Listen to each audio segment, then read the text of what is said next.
கோவை கொடிசியா வளாகத்தில் நடைபெறும் பொருட்காட்சியில் ராட்சத ராட்டினத்தில் அந்தரத்தில் சிக்கிக்கொண்ட 20 பேர் பாதுகாப்பாக மீட்கப்பட்டனர்.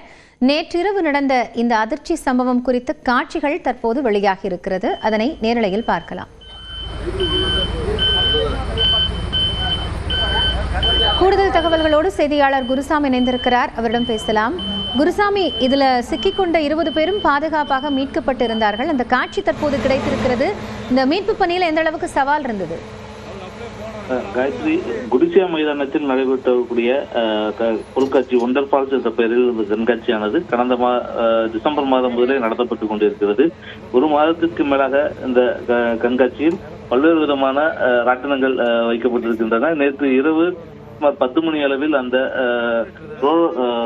ரோலர் கோஸ்டர் எனப்படக்கூடிய அந்த ராட்டினத்தில் ஏறிய 10 குழந்தைகள் உட்பட 20க்கும் மேற்பட்டோர் ஏறிய நிலையில் அந்தரத்தில் செல்லும் பொழுது அந்த ரோலர் கோஸ்டர் ஜாமாகி நின்று விட்டது. இதன் காரணமாக அவர்கள் இறங்க முடியாமல் தவித்தார்கள். இதனைத் தொடர்ந்து தீயணைப்புத் துறையினருக்கு தகவல் தெரிவிக்கப்பட்ட நிலையில் அவர்கள் சம்பவ இடத்திற்கு விரைந்து வந்து மீட்பு பணியில் ஈடுபட்டார்கள்.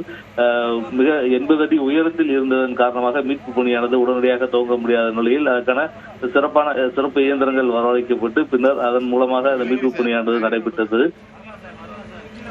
நன்றி குருசாமி, விவரங்களுக்காக.